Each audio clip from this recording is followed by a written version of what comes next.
At 21 years of age, something very fundamental changes in the system. After that, the karmic influence is a much bigger influence. So it's a web of karma. You must have some kind of a solvent that you don't get stuck in it.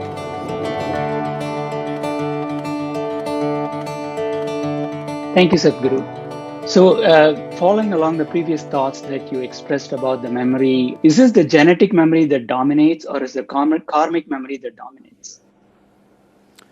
Because I seem like I have both inputs coming into me. I don't know which one is… Well, the genetic memory has a certain level of significance till you're 21 years of age. At 21 years of age, something very fundamental changes in the system, that the genetic memory becomes less dominant, it just starts playing minimal role. Many parents are surprised how the children who were so attached to them just some time ago, suddenly they cross 21 years of age, suddenly they cannot relate the same way with their parents simply because their genetic memory becomes at a lowered scale of function once 21 years of age is over. This is nature's way of building up a kind of a safety mechanism for our growth, because a human child doesn't come like other animals.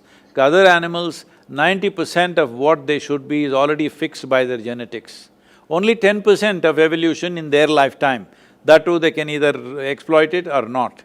But with a human being, only 10% is fixed, 90% is left to individual human being. Because of this, the early stage of development for a human child is much more fragile, needs much more atmosphere, needs much more nurture, because 90% has to be created, only 10% is already there as a standard.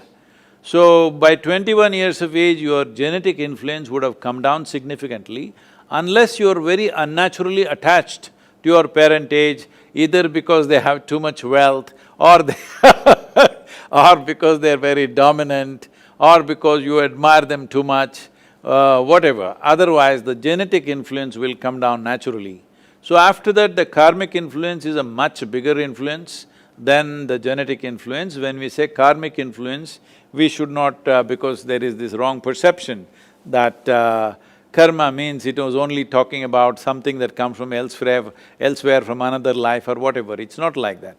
From this morning, from the time you got up to this moment, your body is doing its own physical karma, mind is doing its mental karma, emotion is doing its emotional karma, energy is doing energetic karma.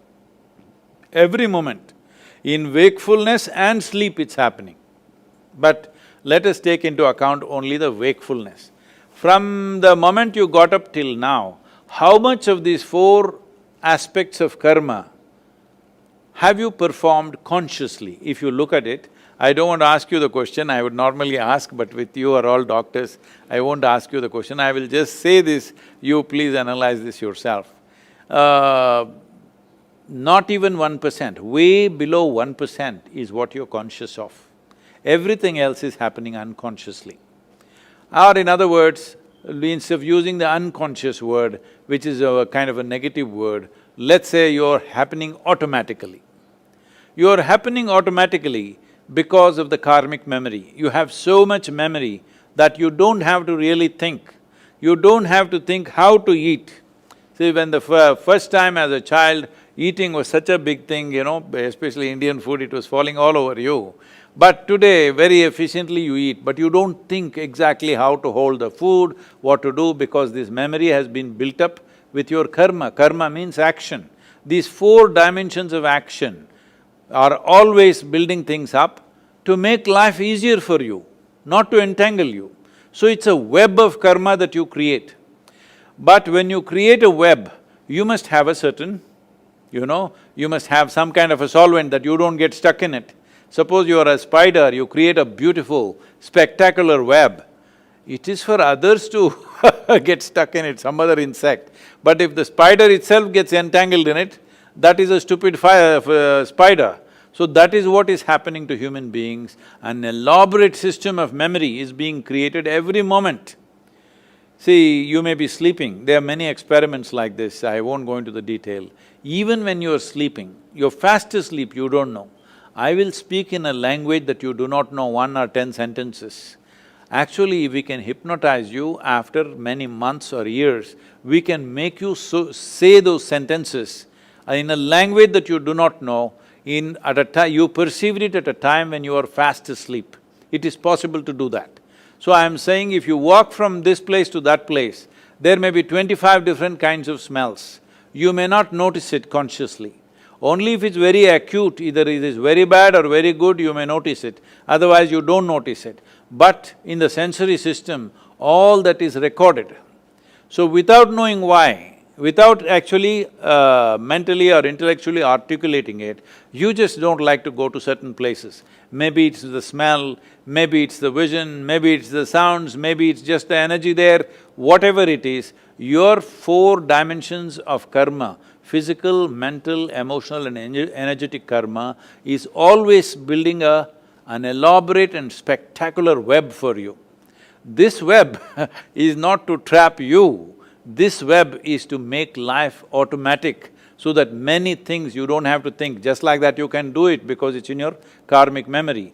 But unfortunately, because people are getting so identified with many things that they do, and they start choosing what is good and what is bad. The moment you say this is good, you will develop certain affinity for it. The moment you say this is bad, you will develop certain aversion for it. Both in affinity and aversion, you will get stuck. Now you built an elaborate web and you got stuck in your own web.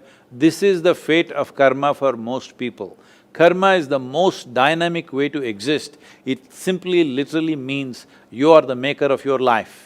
For you to be the maker of your life, without your neurological system functioning to your commands, you will never be the maker of your life. You will always be an accidental life.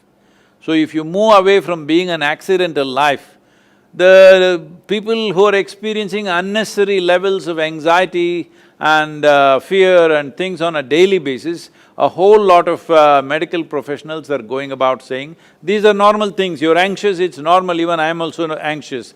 This is not the way to make a human being. A human being is capable of being above this. We are considered as human beings. We did not use the word being for any other creature. We don't call an elephant being, a tiger being, an ant being or something like this. We only called humans as beings because you are capable of being. That means you are capable of conscious existence. That means you are capable of using every faculty that you have the way you want, not in reaction to what happens around you, but by conscious response.